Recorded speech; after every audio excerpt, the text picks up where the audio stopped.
Hello, I am Tanner Ferguson, and today I'll be doing my video report for ME3902 Module 2. So here we have the breadboard for my circuit.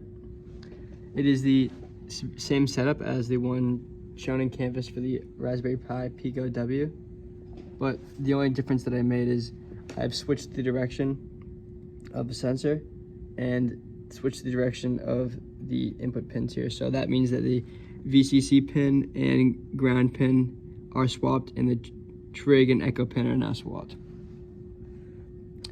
If we move over to my code,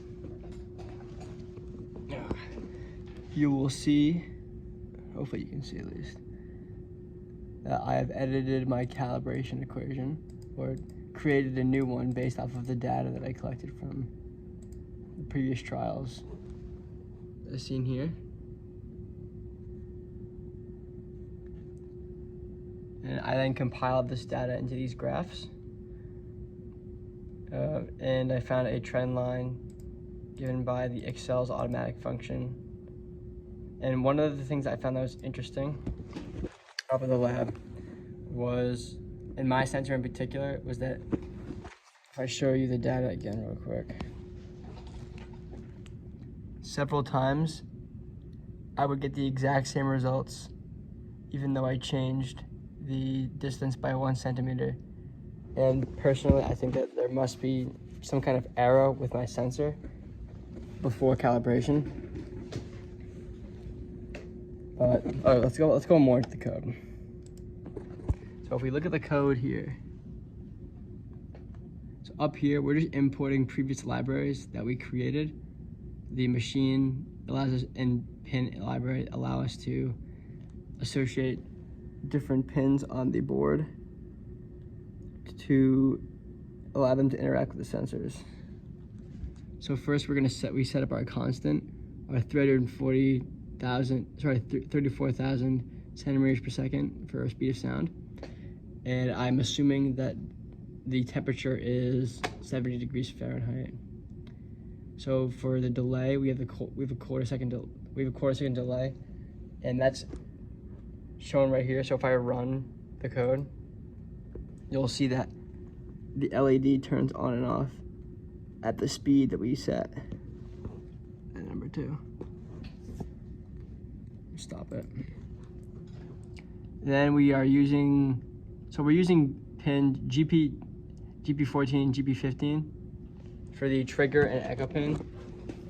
Now the trigger pin is what's telling this to send the signal out, and then the echo pin is what's receiving the signal.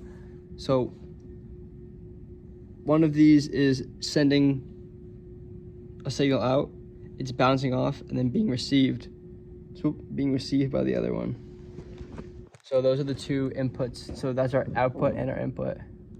And it's all from that one sensor in this part of the code. Well, that's just a constant setting up that section.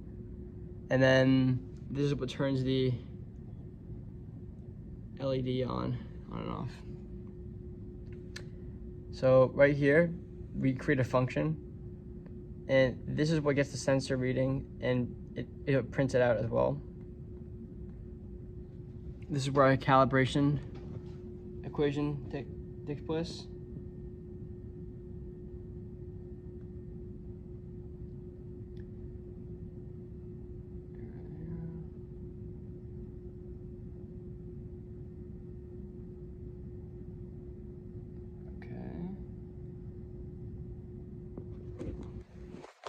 And I'm gonna run the code real quick.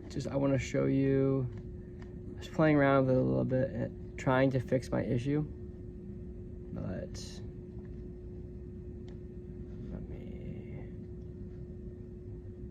the distancing issue I was having.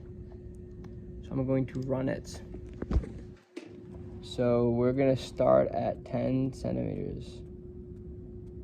And what's weird about this is that I literally have a machined aluminum block right here.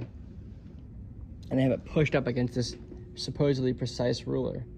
And I have this stuck on with the sticky side to this thing with the flattest in the most perfect box I could find. And so after calibration, we're doing a lot better than before. We're only off by 0.2 now. We were off by like a centimeter for every measurement, so there's significant improvement here. As you can see, we're at the 10. Let's go to our Excel sheet. Before we were getting readings in 8.6, 9.7. So, good stuff.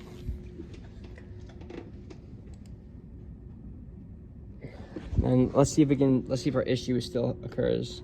Moving from 10 to 11.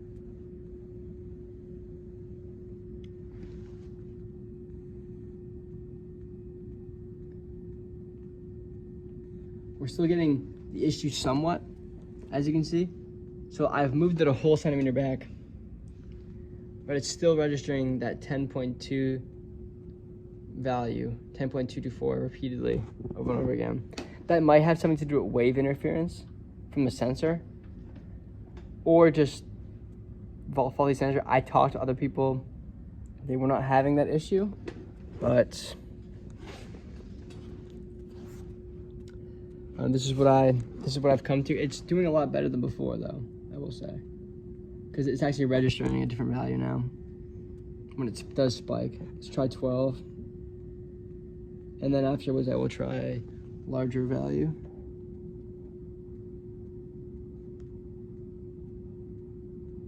Oh boy, yeah.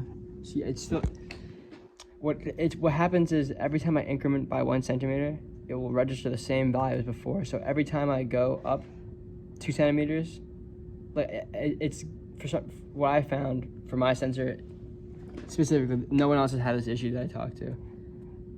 It will only register a change every time it changes 2 centimeters. But sometimes it will, sometimes it won't. It's good. And I'm pretty sure it has something to do with wave interference or a faulty sensor. One of those two things. I'm gonna try a farther away value just to see how accurate it is at longer distances. We give it 24. So look at that. 24, we're getting 23.4. A lot better than before. This is my lab report. Thank you for listening, and catch you later.